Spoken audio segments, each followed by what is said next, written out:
Okay. Nick, thank you very, very much for jumping on. You've interrupted your holiday for us. You're at Socrates Bar in Spitzes in Greece. Indeed. Yep. Superb Manchester United bar. There you go. And see, the dedication is never ending. You're never not working. You're over there, you're taking the game in. And I don't know about you, but I mean, it's weird to be upbeat after a defeat, and we can't normalize that. We can't be looking for the positives in every bad result constantly. I think that's probably key to get that out of the way first and foremost, isn't it? But in terms of how we set up, how we approached the game, and how we sort of constricted Arsenal and restricted Arsenal and threatened ourselves, I think there's hope to take, isn't there? Absolutely. I mean, we did say leading up to the game that we just want to see a performance. We want Yeah. to see positive attitude. We want to see positive intention more so. When you look at last season, we want to see a system that looks more fluid, more fluent. So, that people know their roles in the team, and we saw that. We saw that. Yes, we also said that whatever we do, don't lose that first game because it just does dint that confidence and didn't that kind of rhythm. But like you said in the preview, we just needed to add all those things just that we mentioned, and we can take some optimism going forward. And certainly there was lots of that. I'm sure there's plenty to discuss. Yeah, referring back to the preview, we did touch on set pieces. It was such an obvious danger in advance, wasn't it? And it was that obvious for a reason. Yeah, exactly. I mean, it was obvious. I think everybody was talking about Arsenal's threat and the fact that they worked so hard at these set pieces. And we saw again. We mentioned their pre-season routine, and that's the one that ultimately paid off. Um, we'll probably have to discuss Bayern's role in that, but that's exactly what happened. And sadly, we didn't reciprocate in the sense that our set pieces were good, but they weren't excellent. In general, though, how would you look back on how we set up sort of in and out of possession? Again, positivity. We've took on that kind of pre-season lift, especially the games after the Leeds game, which was we were still looking a bit rusty and a bit slow to the fore, really. But lots of positivity. We've got exactly what we've now asked for. We've got a front three that works together. The kind of talks. You see the communication. So if Cunha starts in the false nine role, you see Mount dropping into the kind of left central midfield area. You see Mbumo coming across, and then vice versa when we go up to the other side. It was that exactly the lopsided 3-4-2-1 that we thought we'd see, with tons of positivity. So Mbumo effectively staying high right, where so we're available on the transition and the counter attack, and Mount tucking right in and making that kind of auxiliary three-man centre when we needed to. Yes, it did lack a little bit of a focal point, a cutting edge in the nine role, which when we saw the team sheet, that was the worry. But of course, Amram's got the detail on that. He'll know if Sesko's not ready or not. We presumed he might be. It was 50-50, wasn't it? Yeah.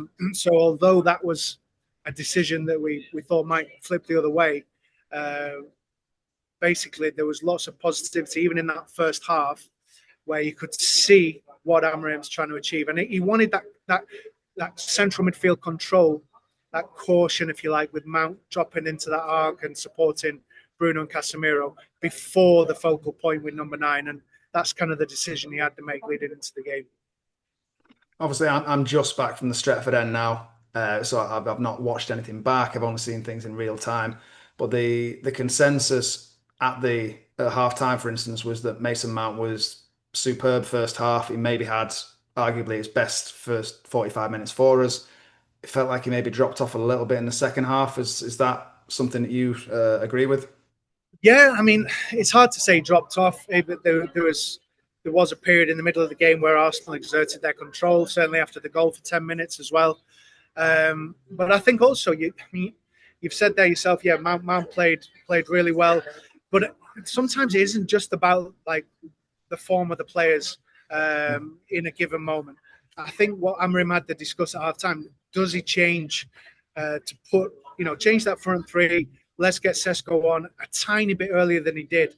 And to be honest, that might have been Mount, despite the fact he was playing so well, because of course Cunha and Mbeumo offer so much in that transition, that speed on the counter attack. So, if there's one small criticism for today, it's making decisions a bit earlier, and then also talking about later on in the game where the likes of obviously Ugarte's come on, Maguire. So, some things to reflect on in terms of Amorim's substitutions, but generally speaking, yeah, you're absolutely right. I mean, the front three worked well, but we didn't have that focal point, and that eventually kind of not cost us because we had the chances, but there was no clear cutting edge. There was no one in the 6-yard box when we had something like 11 touches in the opposition box at half time, over 20 at full time, but we needed that kind of number 9 in there. So I can understand why he's not started Sesko, but I would have liked to have seen him come on a little earlier than he did.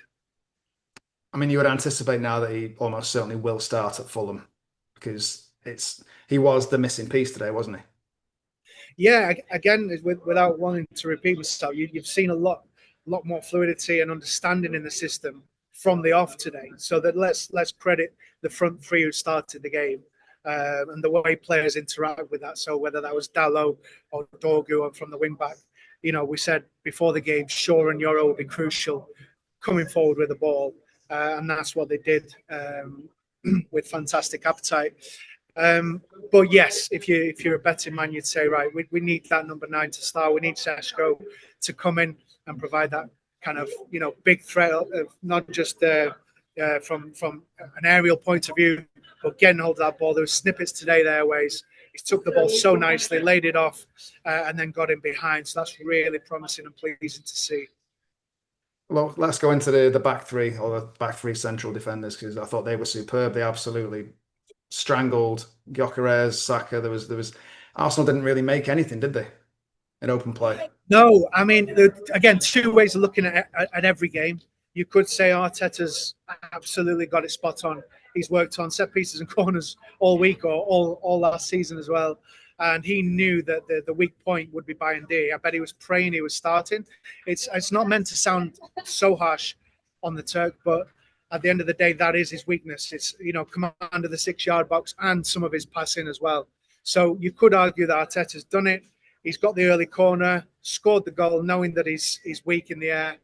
And then he sat back and, a really kind of nice mid-block instead of going high press like he normally would. He had Saka dropping back deep. Even at times, Odegaard would go higher in a kind of like a 4-3 press when United had the ball. And then Saka would kind of hold back this side and Calafiori would hold the left side if the play was coming down our right. So there's that way of looking at it. From another point of view, you could say we were totally unlucky. We had dominance on the ball from the beginning, aside from that 10 to 12-minute spell after their goal where we did look a bit nervy, we did look a bit tentative, we did start to launch it high again where Cunha and Mount just had no chance really. Saliba was just coming, Gabriel, those two, really are fantastic when they're at their peak. But apart from that, we did have the better chances, maybe nothing incredibly clear-cut. I think it's 22 shots, 7 shots on target, a higher XG by about 0.4 than Arsenal. But again, Arsenal fans would say that was expected when you get an early goal and sit back at Old Trafford. So lots of positives to take. Interestingly, the two main chances are from the two players that we've spoke mostly about in pre-season, Cunha and Mbeumo. We've had Mbeumo, sadly, Ahmad just gets in his way just as he's about to pull the trigger, wanting to occupy the same spaces, having the same intent, and that sadly was the case for that one. On the Cunha one, we have to ask, he had a great game overall, but why is he going for the Lee Sharp? Why is he going for the back heel into the goal when there's a lovely ball played in and all Cunha has to do is just hit it in his stride and then Saliba doesn't get the chance to block or the claim for the penalty. And I think they're the two key chances there. Sadly, just went amiss. There's been a lot of talk, obviously, about the function, the role of wing backs. Did we see a bit more from them today, and what they can offer both going up and down? Yeah, absolutely. I mean, again, we said before the game we'd probably like to see Dalot against Arsenal, just for that kind of the precision, if you like, in defending, whereas Ahmad's not quite got that in retreat just yet. So we saw a lot of work from Dallo. He didn't have his greatest of inputs, but he was doing lots of off the ball running, allowing Mbeumo to get on the ball and occupying that interior pocket just as he likes to do. So, Dallo's, he's come off later on in the game. That was the right substitution. Give Ahmad a chance to make sure that he can make inroads in that final third. But a really positive contribution from Dallo, especially off the ball. On the other side, you've mentioned Dorgu. Again, excellent. Carries on his pre-season form. Strength in the duel, pace, off the ball running. We had the breakthrough where he was 3-on-3 and he's chose to shoot. Yes, it's probably the right decision on balance, and he gets a really good, powerful shot, which sadly hits the post. And it's just nice to see that from Dorgu. When we saw him arrive at early days, he was a slightly more cautious and tentative on the ball. So, yeah, I mean, overall, he's gone for the wider approach rather than the inverted wing-back approach, and that has nearly worked out for him today. Touching on Dorgu there and his sort of proactivity, I think was that, I mean, to me anyway, and to a lot of people around me, it felt kind of emblematic of how the team approached it in general. It was a lot more front foot. There was a lot more vigor. One thing that really stuck out was when someone lost the ball, it was them individually who went and made sure they got it back. I think Cunha did it, Bruno did it once, Casemiro did it once. It felt like they took it personally, rather than just shrug of the shoulders and let it go. They were on it. It's like the rules are I win this back. Yeah, I mean, that credit to the team there and the pre-season. That's that kind of collective team spirit we talked about. There's clearly much more of that on show. I don't necessarily think it's because of transfers out, transfers in, but I think it's just something that Amorim's had a chance to work on now in a full pre-season, get to know the guys a lot better now over, since November. And that was shown today. Like you say, Dorgu lost it. He was sprinting back and getting back in. Casemiro would come round and cover. Fernandes was not drifting as usual out of possession. He was moving centrally. He was getting back in front of the back three. So that was really pleasing to see. De Ligt, I think, a special mention for De Ligt, who's had a lot of criticism, sometimes from myself. And I thought he was excellent today, winning his duels, pushing forward, not allowing space in behind. I think that was a clear tactic. A higher line was definitely seen today. Whether that would be the thing for Amorim against Fulham and going forwards, we don't know. But certainly not allowing Saka and Gyökeres space, later Madueke. So big kudos to De Ligt, who's had some stick. And Shaw as well. I mean, you and I thought he would start given his pre-season minutes.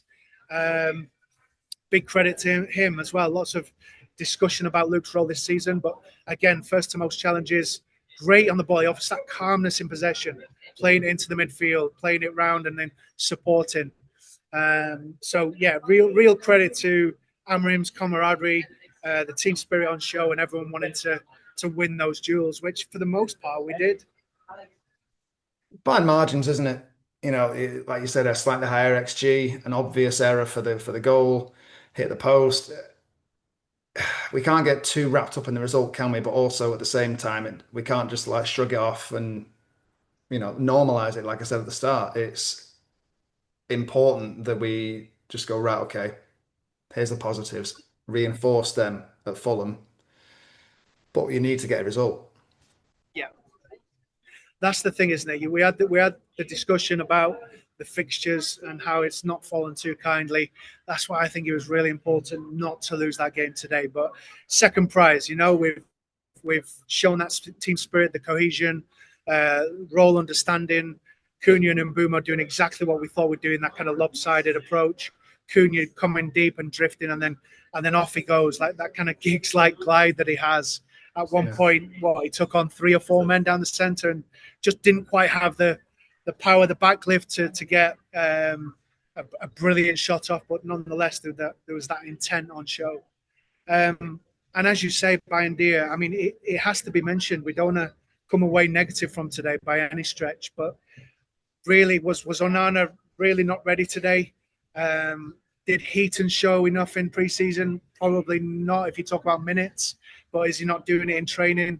We know Bayendier's weak in the air. We know Arsenal are fantastic at set pieces. For me, it is potentially the one error that Amram's made there in the selection. But hey, coaches do it, and they live by that, and they hopefully learn from that and move forward. So what did you think of us out of possession generally? Yeah, I thought it was much stronger than last season's approach. Again, we talked about the high line today, which was evident, and Delit's aggression, which was really pleasing to see.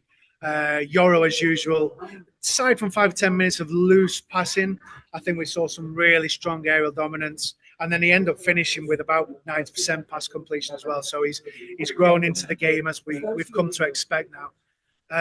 And we've already talked about Shaw, often thought of as that now the black sheep or the grandfather of the squad, but he's just put in a fantastic performance today. Didn't give Saka a sniff. Again, high, halfway line dominant, getting in as soon as Saka gets the ball, not allowing the overlap, really comfortable in the pass. So just some fantastic work from the back three. And Casemiro, again, carrying on his late season form from last season. A big shout out to him, who, again, not many United fans are, or should we say there's a proportion not really seeing what he's bringing in the last 3 or 4 months. He's carried on his pre-season form. He's when he's in possession, he's moving over to the right side. He's making sure he's linking, with Mbumo and Dalot. And then once he's released it, he's sitting in. And 2 or 3 times, certainly in the first half, he's done the direct pass into that diagonal where Calafiori's been too high, and then he's seen that ball into Mbumo. And that's just, it's not gone unnoticed from me. And we've talked in the pre-season overview about how we might have expected him to sit in more as he's going a bit older, older in the legs. But we're not seeing that. We're seeing him get the ball, being direct, being vertical, and we're seeing, ground passes more from him as well, whereas in the past he would just loop it over the top, which we still will see from him. But I thought he plays that right side really well. And then when Bruno goes forward, he's sitting in. You're seeing the pace.